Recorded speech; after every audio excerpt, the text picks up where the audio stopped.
Kouredi Bezrat Hashem, Ozivu Gagoun, de Livnat Miriam Batsimcha. Chers amis, nous trouvons pendant la période des Shovavim. Cette période tellement particulière. Et j'aimerais vous dire un scoop. Vous savez qu'il y a un livre qui a été rédigé par le Bet Yosef, l'auteur du Shulchan Aruch, le géant Bet Yosef. Ce livre, il s'appelle Magid Mesharim. Et dans ce livre, il relate des révélations qu'il a eues alors qu'il dormait la nuit. Des révélations très très puissantes. Un ange qui est venu et qui s'est adressé à lui. Et dans la paracha de Trouma, le Bet Yosef dit la chose suivante.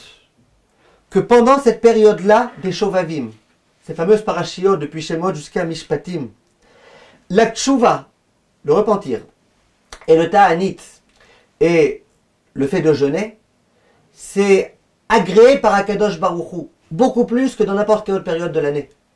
Ça veut dire que si cette teshuva elle avait été faite à un autre moment de l'année, peut-être qu'Hachem il n'aurait pas accepté.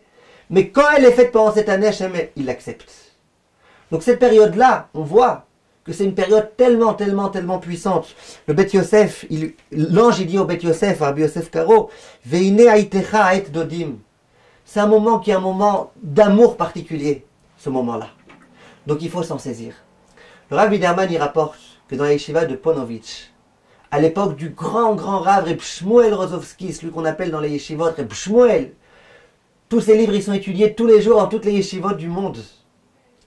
Il y a un élève qui malheureusement est parti en cacahuète, comme on dit, qui a mal tourné, qui a décidé d'aller à l'armée.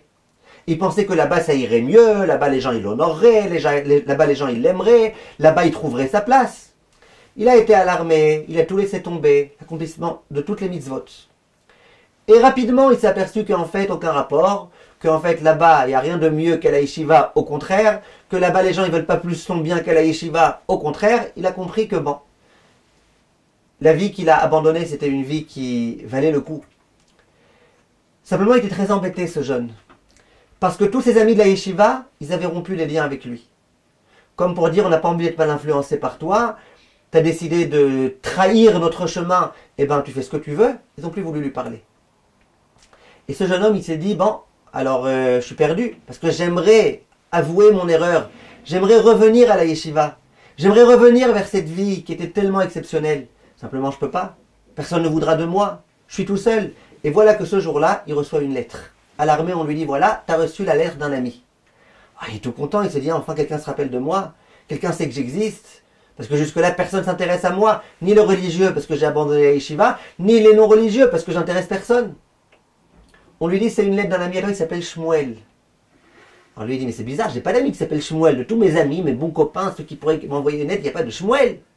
Il voit écrit derrière la lettre Shmuel. Il ouvre la lettre et il voit son maître Reb Shmuel Rozovski qui lui écrit les mots écoute, je sais pas où tu es arrivé.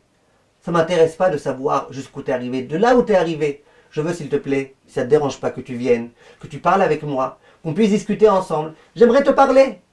Tu t'es très écarté peut-être, mais moi j'aimerais quand même te parler, tu es encore un élève cher à mes yeux, je t'aime encore et je t'apprécie beaucoup. J'aimerais te parler. Cet élève-là, évidemment, immédiatement il a été voir son rave. Immédiatement. Il a été voir son rave. Dans l'histoire, on raconte que c'est un moment où il n'avait pas le droit de sortir de l'armée, mais il est sorti quand même. Il était impatient d'aller voir son rave. Il est sorti. Et il a été voir son rave. Et son rave, il l'a accueilli avec tellement de gentillesse. Et il lui a donné la possibilité de revenir vers la Torah Akdosha, et il est revenu, Baruch Hashem. Dit le Rav Biderman, pendant cette période-là, Hashem Yitbarach, Kadosh Baruch Hu nous envoie cette lettre-là, signée à Kadosh Baruch Hu. Peu importe combien tu t'es écarté, je t'attends, je veux te parler, je veux que tu te réconcilies avec moi. Viens, c'est le moment maintenant. Profitons, mes chers amis, de cette période. C'est une période relativement courte, parce qu'au bout de 6 semaines, c'est fini. Donc, il y a déjà une semaine qui est passée, la parashat Shemot. Bezrat Hashem, renforçons-nous, mes chers amis. Kol Tov.